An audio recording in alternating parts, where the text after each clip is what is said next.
Midwest Whitetail is brought to you by Realtree, HOYT Archery, Muddy Outdoors, Fuse Accessories, Frigid Forage, Trophy Rock, Scott Archery, Cabela's, Rocket Broadheads, Execute Scent Control, Bloodsport Arrows, Redneck Hunting Blinds, SCENTMASTER, Yeti Coolers, Quiet Cat, Non-Typical Wildlife Solutions, Deer Grow, Icon Cameras, and Nikon.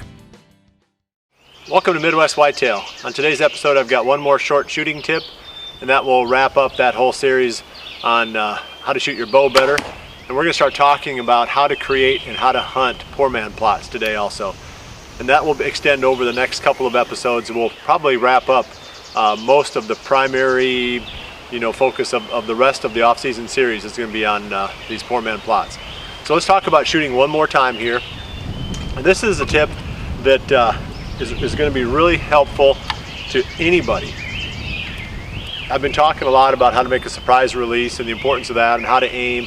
And some of this is more, I would say this is something you should be doing, but a lot of people are going to look at it as sort of like optional suggestions from me. And I understand that. I realize that you don't want to make a bunch of changes to your shooting form necessarily.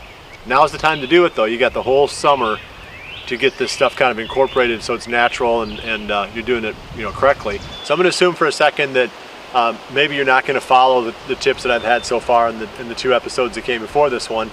The final tip I'm going to offer is one that works no matter what. And this is, I call it the glue. This is the one thing that fixes as many bad habits as you've got. It sort of holds the whole shot together, and it's your follow through.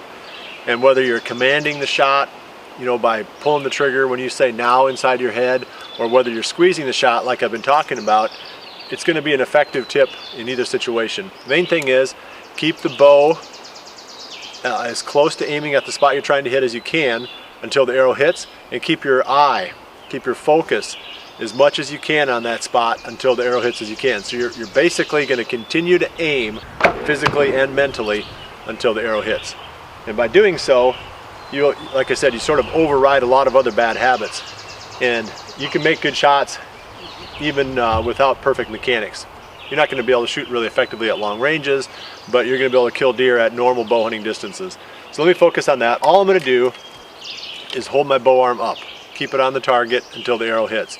Most people, they have a bad habit of dropping their bow arm. And you'll see that a lot, especially at shooting ranges where there's a lot of different people out there. You'll see people dropping their bow arm all the time.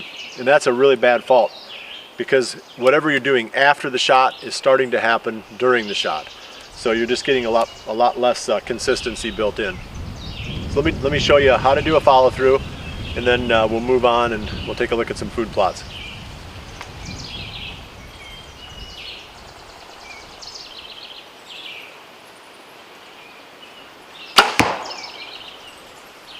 So all I'm doing is just keeping my bow arm up all the way through. Trying to, as much as I can, keep it on the target until the arrow hits. Try to keep my eye focused on the spot I'm trying to hit. Try to keep the bow pointed at it. And like I said, that's one tip that will fix an awful lot of errors. So now let's take a look at the poor man plot that I did last year, and I'll start working on the one that I'm doing for this year. Well, we're going to start the segment today at the poor man plot that I did last year. And if you remember on this one, it was up on a little ridge, and we carved it out of it was an existing opening that had overgrown with some small saplings. Just wanted to show you this one and give you a little update. You'll see when we come out into this, the clover is doing decently well. I think it needs fertilizer. It's going to need to be mowed here at some point too. I can see the weeds are starting to come up. There's a lot of clover in there. Usually the second year in a clover plot is going to be when it really starts to flourish. The first year when you establish it, it can be a little bit scattered that year, but usually by year two it starts to really go. And there's a lot of trees in here. I'm seeing hickory trees and shingle oaks, and there's some red oaks, and they're all little bitty 6 to 8 inch tall trees, which is kind of I guess the whole point of it. We gotta mow it again at some stage here and keep all this other stuff from retaking it. But you can look at it and you can see there's a lot of clover down in here. Maybe you've noticed our little companion here, Drew's birthday. He wanted a dog, So we've got a little Labrador named Duke. So Duke's going to be helping us out today too. Duke's pretty cool. He's just almost 8 weeks old. He likes to get out and do this kind of stuff. So like I said, you can see there's clover in here, there's weeds. Doesn't have a lot of grass, so we won't have to spray it. Just gonna have to fertilize it and mow it. But look at all the little trees coming up. I can see 100 trees in this little 1/4 acre opening. So here's last year's project. Like I said, just bringing you up to speed on it. There's always some maintenance that goes along with these things.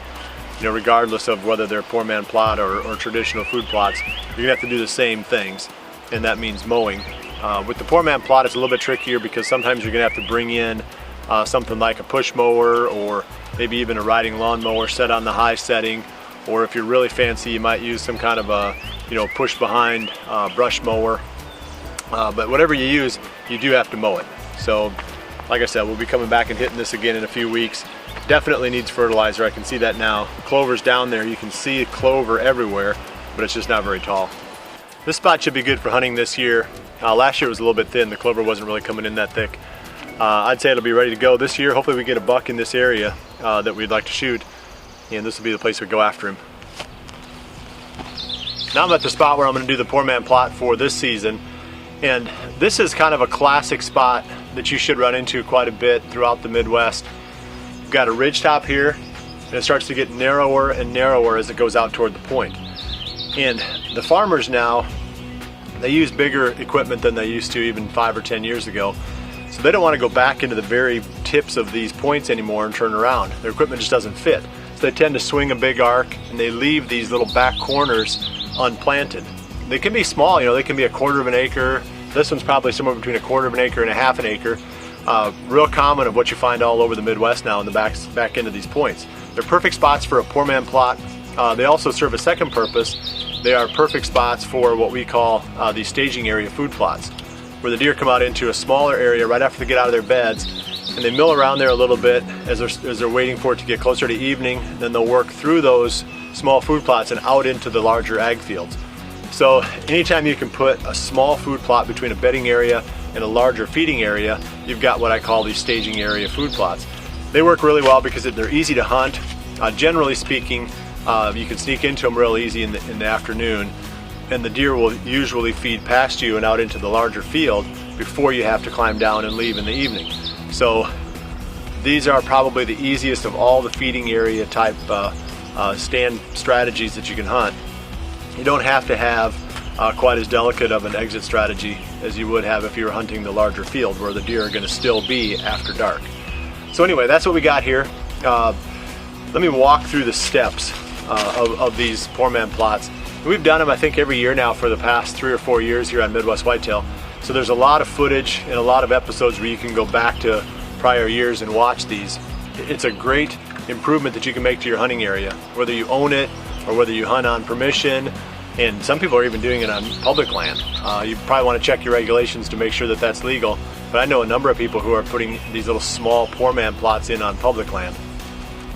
Basically, you're trying to get by without using any power equipment at all. We generally will use a chainsaw to clear the brush out and small saplings when we come into a spot that's a little bit more overgrown than this one is. So anyway, first step is clear it. Get all the brush and briars and brambles out that you can. The next step is to spray it with something that's going to completely wipe out everything. So we're talking about a glyphosate type of a product, which is your traditional Roundups. Spray it, get everything killed. We wait about 2 weeks, generally 10 days to 2 weeks. Everything dies and dries down. And that's the most important step, I think, is you don't want to come into it too soon after you've killed it, because you want the stuff to be dry enough that you can put a match to it and you can burn the whole food plot off. That way you get rid of all the residue. We don't have the option here with the poor man plot of doing any tillage. If we did, we could potentially just kill it and then till it. But since we're not going to be doing any tilling, we basically need to get this thing all the way down to a nice seed bed. And the easiest way we found to do that is to kill it, wait for it to dry down, and then burn it off. Then all your residue is gone. We'll come back in with these landscaping rakes, big 3-foot and 4-foot wide landscaping rake, and scruff the surface up, get it so that the texture is a little bit more don't you say porous maybe or whatever, where you have more opportunities for the seed once you spread them to work their way into the soil and make good contact with the soil. That way when you get the rains, the seed's embedded, it's going to germinate well and it's going to grow well. If you've got a really hard packed surface and you've spread seed on top of that, it's really hard to get good seed to soil contact. You'll get some germination there, but you don't get nearly as much as you would as if you scraped up the surface first with something. This is going to be a really easy one compared to what we've done in the past. In fact, this would be an easy one to do as a traditional food plot using the Cabela's equipment. But we've got another spot in mind for that we'll talk about in a future episode. This is going to be our poor man plot. This is going to be the less sweaty poor man plot because we're not clearing any brush first with the chainsaw, which that suits me just fine. So I'm going to spray it today, come back again in about 10 days to 2 weeks. I'm going to burn it off, and then I'm going to spray it again with, at that time I'll use the Deer Grow Plot Start and whatever fertilizer we need at that point, and then we'll rake it up real aggressively. Then we'll just broadcast the seed, which will be the Frigid Forage Pure Trophy Clover. I like clover in these little small food plots because it can stand up to quite a bit of pressure from the deer, and it's pretty easy to establish, and the Pure Trophy Clover does a real nice job for us here. So that'll be the next step. We'll do all of that when we come back to the spot again in a couple of weeks. So today I'm just going to spray it, and we're going to get this process started. I'd recommend that this is the time to dive into it where you're at too.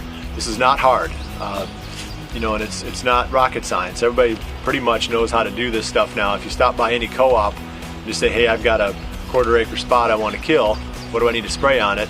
They're going to be able to set you up with what you need, and then we'll just take it one step at a time from there.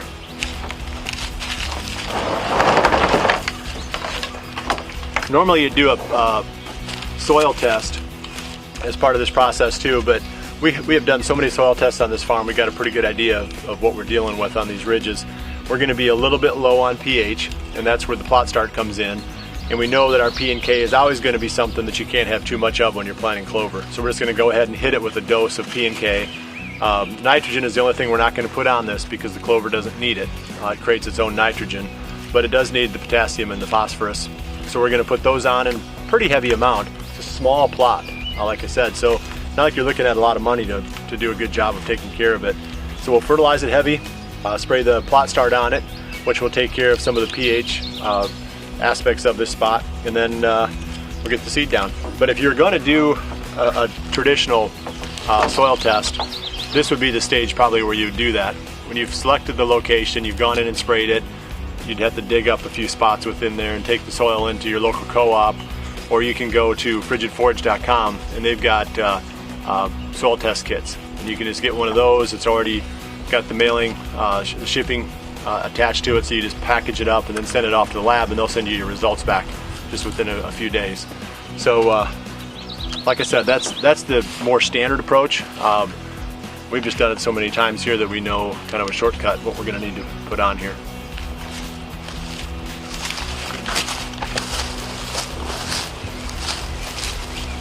Okay, so here's the payoff. Over my shoulder you can see the tree stand location.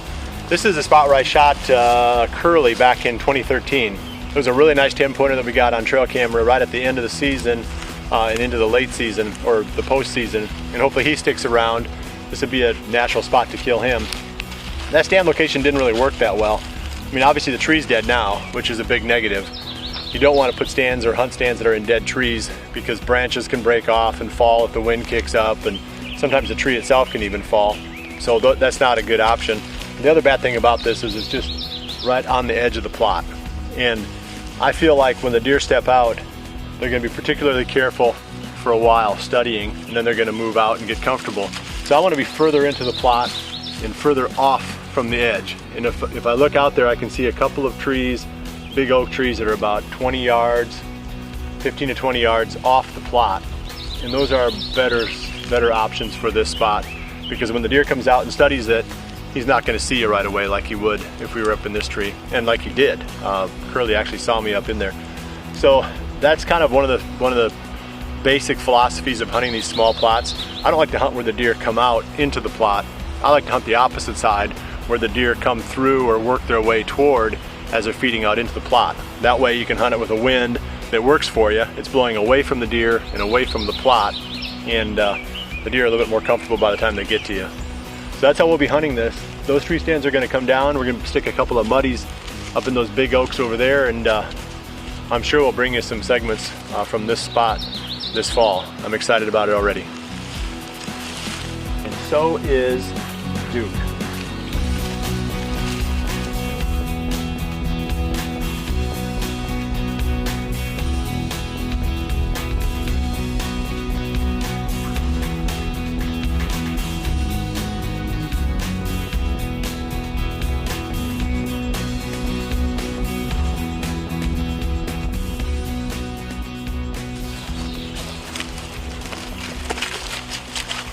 I've got the spraying done on this spot. I want to talk for just a second about something a little bit more serious, and that's the Lyme disease that we've been starting to see crop up. It's become more and more common now throughout the Midwest. In fact, the reason that we've got Duke is because Drew's prior dog, one that we called Joe, good dog Joe, he was the one that was bringing all the antlers up into our yard over the last couple of years that we showed you on the off-season series. He actually died from kidney failure brought on by Lyme disease last summer. So, you know, not only is it a problem for dogs, but it's increasingly a problem for people.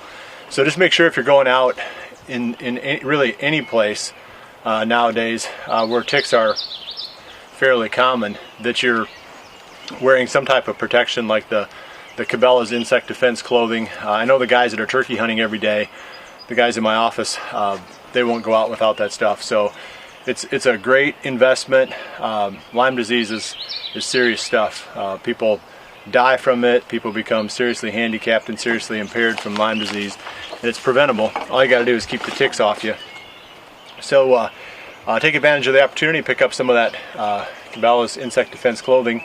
And that's it for this week. We're going to be back again next week and probably talking tree stand strategies or something about the plans and the strategies we've got coming up for this fall. And then after that, we'll get back to this poor man plot and finish it up. We've got the other plot too we got to work on, one we're using the equipment for that's back in the timber. So we got a lot of stuff we can do yet this spring and a lot of work to do. So we'll bring it all to you right here. And I appreciate you joining me. We'll see you right back here again next week for the next episode of Midwest Whitetail. And remember to always dream big.